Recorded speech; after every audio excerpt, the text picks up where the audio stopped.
Get your hands dirty and do it yourself, just a little bit. So we're a cloud-based, AI native, cloud native core system for self-insured funds.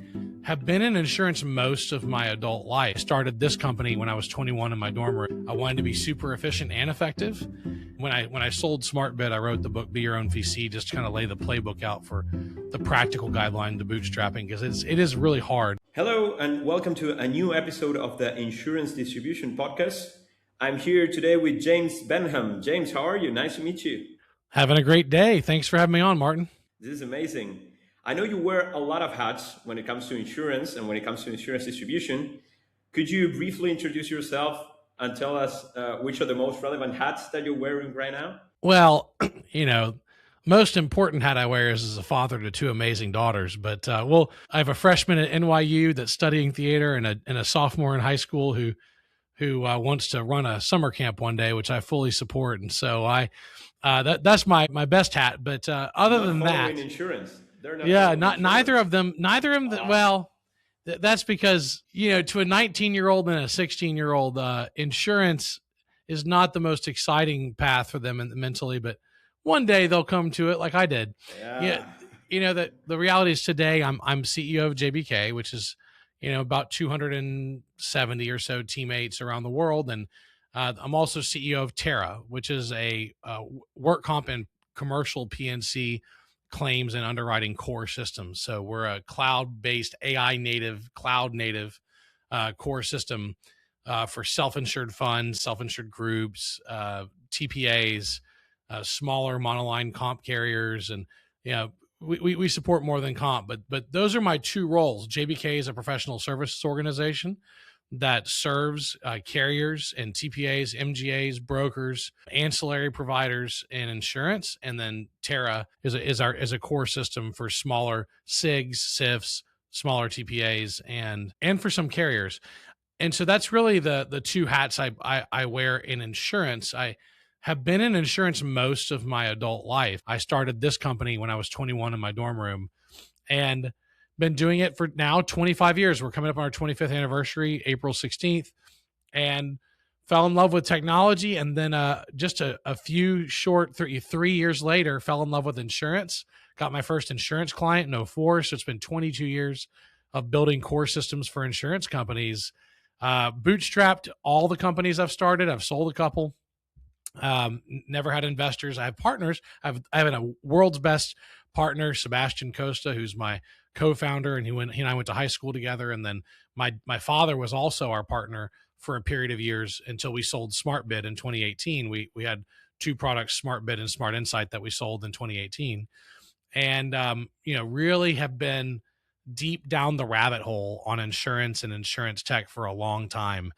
And been doing my InsurTech Geek podcast for about 7 years now, and speak at a lot of insurance conferences and hang out and exhibit at them, and then consult with a lot of my clients on strategy, and then also engage pretty heavily in execution of technology initiatives in their business. And so that's it. I have too many hobbies as well, but we don't need to talk about those now.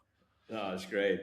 Actually, let me dive into one of the things, and it's a bit contrarian, especially in this InsurTech AI era, that has to do with what you mentioned about bootstrapping.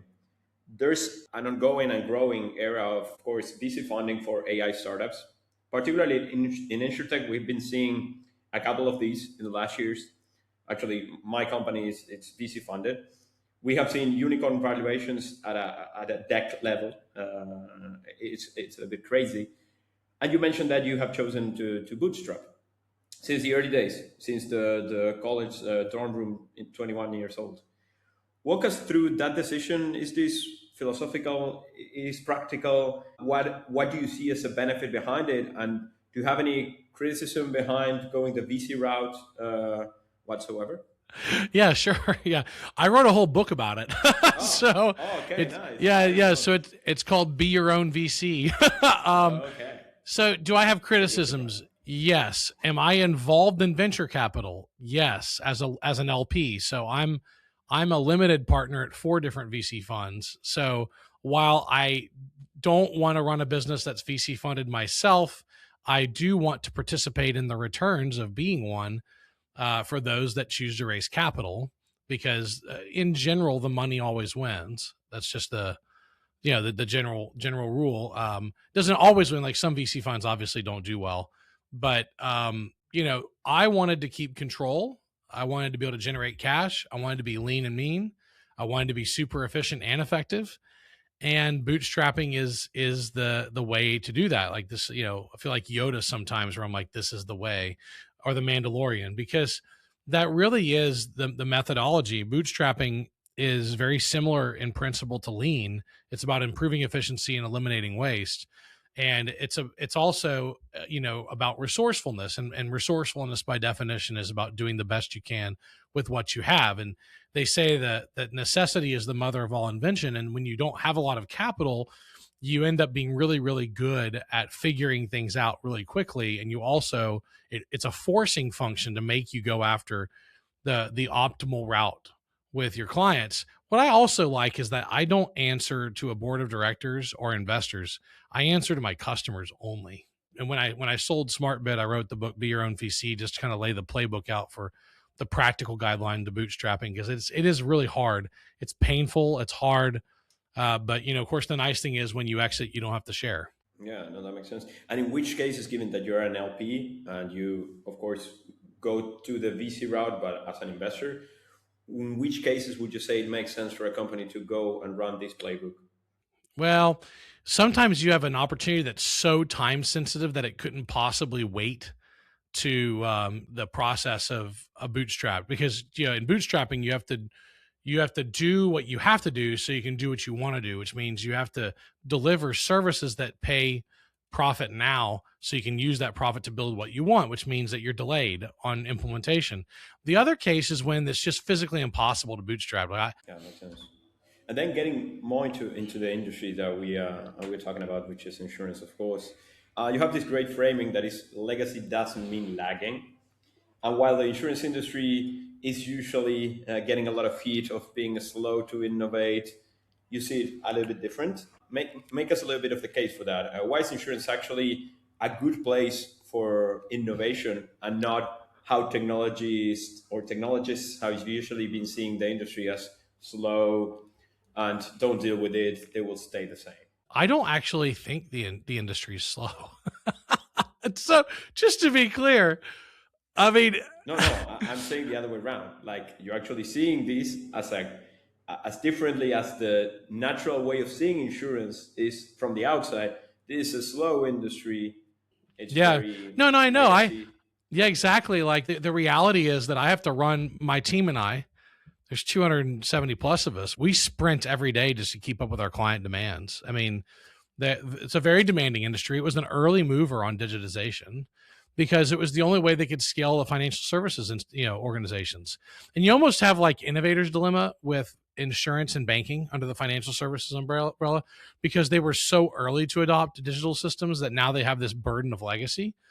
And some of those legacy systems are actually really good. Like they're super consistent. They calculate really well. They just aren't integrated very well. And they're hard to manage. Historically, they were hard to manage. The irony with AI is actually now it's actually easier to manage some of those legacy systems than build APIs on top of them, or build a middleware, or maintain the code base. And so there's a good case to be made for, with all the opportunity there is in insurance, to maybe not have to scrap and gut everything out that does work. And so Build on top. yeah, you can build on top of it and around it now, and you can actually shore up the foundation while you're doing it. And so we've been part of some pretty substantial I call them remodel projects, where we come in and gut and remodel and modernize really good applications rather than starting over from scratch, because they have a really good, the data model's pretty good, and they have a lot of historical data, and a lot of users are used to the interface, and it can be really hard and challenging to retrain people. And so I just say that insurance is fun because it touches every industry on the planet. There's nonstop challenges. There's a strong desire to grow as an industry. It's very entrepreneurial. Insurance companies, carriers, MGAs, SIGs and SIFs, they're always looking for new ways, new markets to expand into. And those almost always generally have a technology tail behind them that has to catch up and and serve the master, that's wagging the tail. The dog is wagging the tail. And so that's why I think it's really interesting to be in. And we're having to deal with the fact that the industry digitized really early. But the regulatory infrastructure of insurance also makes it very hard, because you have to make sure that you're following by so many sets of rules. Like in workers' compensation, 50 work comp regulators plus DC plus special districts plus. And when talking about distribution, which is the focus of this podcast, you're building for technology for great enterprises, especially for carriers. How do you think of the role of technology downstream that has the impact on the agents, on the MGAs, on the brokers? What space do you think these players, super relevant players today, will have in the next years? Is technology a threat to them? Is technology a benefit for them? How do you think about that? I never bought in real hard on the premise that a lot of the insurtechs that were raising money 10 years ago were banking on. They said, we're going to disintermediate the distribution channel, go direct to market. Yeah, I mean, if you just look at their financials, it just didn't work out. I mean, it's, at this point, you should be making money, and they're still not making money. They're still not profitable. And that, to me, that's just unfathomable. Like, as a carrier, I mean, the reality is you have to make money every year. I mean, you got to be profitable.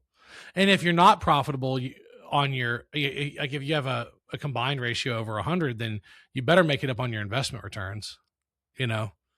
But if you don't have either of those things and you're actually losing money and you have a negative EPS, or you have an uncalculable EPS, right? Because you have negative earnings, you can't have earnings per share.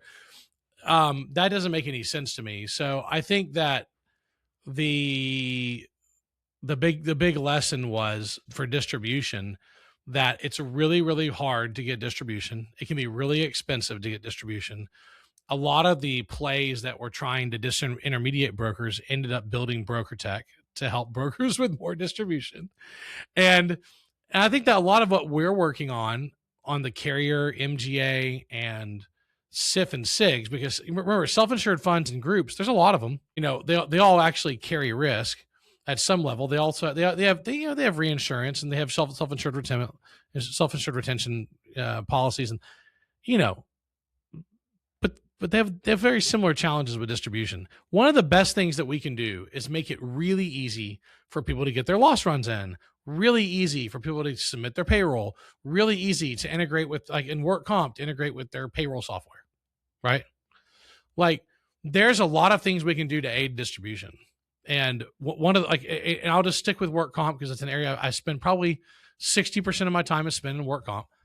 Just integrating with everybody's payroll systems is a huge win, because when they want to submit, to get a quote or do the renewal or to do the payroll audit, or if they're pay as you go, which I think is a better policy anyway, data integrations are pivotal to pay as you go, to audits, to renewals, and to the quotes, right? And so that's an area that a lot of people can help in. And getting loss runs, super important, and then normalizing them so that you can actually make sense of them as an underwriter and make a decision on risk, also important. So I think that some of the best work we can do in this industry is to bridge and technologically connect together all the players, so we don't have to do so much manual aggregation of data and then assimilation of data. All of those things screw up distribution in my mind. Now, I'm not a broker expert. I've worked for a couple of big brokers, but that's not my game, right? I'm in a different side of the space, but I can say that the easier we make it for everybody, I think the more liquid of a market that we'll have, right? Because there's a lot of risk that's never even written or quoted, because the underwriters don't even have time to do it, and they don't have time to do it because they're too busy, bogged down with manual tasks. At least that's my assessment on it, right? No, I agree. And probably with this new era of AI abilities, which you, of course, operate with, that they can help you compare policies, they can help you reduce a lot of the manual work. There's a window that, at least theoretically, is open, where the customer will be able to service themselves with a very specialist AI for a given risk, and that they will be taking the role of the broker. Actually, there's 2 weeks ago, I think it was the first integration of a carrier with ChatGPT, and the stocks of Aon, Marsh, Willis went down in the realm of 10 to 12% on one day because of this AI crazy era. Do you think this eventually will happen? You mentioned you're not an expert on the broker thing, but how far are we, not from the technology, but from the adoption perspective? Well, you're catching me on yet another day where I'm neck deep in adoption challenges. I mean, getting people to change, getting underwriters and adjusters and claim assistants and clerks and underwriting assistants and executives to actually change is a very monumental task. It is hard. And so I'll just say that the disruption of the way that we do things is definitely, we're in the middle of it. It's going to be like watching a slow motion train wreck, though.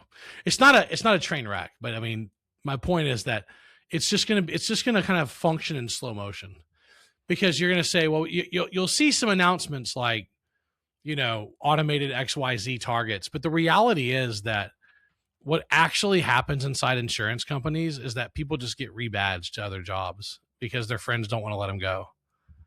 I think 10 years from now, we're still going to have carriers. We're still going to have brokers. We're still going to have MGAs. We're still going to have, I honestly believe that. Even though we'll have AI agents running these huge portions of our life, just deep down inside, I have a gut feel that, like, let's just talk about brokers. I still think, because I've been a business owner 25 years, I still think I'm going to call my broker. For both private and commercial. Yeah. Yeah. I use a broker for personal and commercial lines. I still think 10 years from now, I still think I'm going to call my broker. But at the end of the day, I do think that people still at some level are going to want to deal with other people on their most important distributions around distribution and getting their coverage, and having someone hold their hand, take them to lunch, take them golfing. Really? I don't want to go golfing with my robot. So, and I've got a lot of, look, I have Claude Cowork, and I've got ChatGPT and Gemini 3.1, and I've got all these things too. And I still depend on trusted, valued advisors. Now, I don't send as much work to my attorney as I used to. I don't send as much work to my accountant as I used to. And I don't ask my broker as many questions as I used to, because I've got things that can answer those for me now. But when it comes down to the final decisions, I still use them, because I want them being responsible and liable for it, to be honest with you. Considering that we are almost in the end of the interview, you've been a speaker in more than 400 insurance conferences. You've been in the industry for 25 years. You mentioned 22 years, 25? Yeah, 25 years in business, 22 in insurance. 22 in insurance. You've been in countless boardrooms with carriers, reinsurers, distribution leaders. Wanted to ask you, like, as of today, with all this technology that is going on and that you're in the center of it, building that technology, what piece of advice would you give an insurance executive that would take both the technology and transformation piece, given your whole experience right now? Get your hands dirty and do it yourself, just a little bit.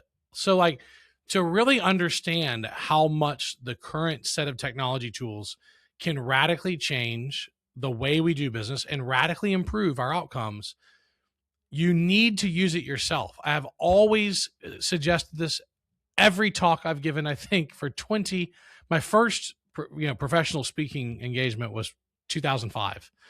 So 21 years of speaking at conferences, 25 years in business. It's always been become a tinkerer, play with it yourself. If you want to know what AI can do, start working with it. I had to do a major med record summarization project at one of my clients. And the first thing I did is I sat down with all the claims executives. We opened up their secure version of Copilot, and we started feeding data into it. And I showed them what it could do, and their jaws dropped. And then they started working with it. And then they started pushing me to go live with it. And so that's really, adoption is the secret sauce.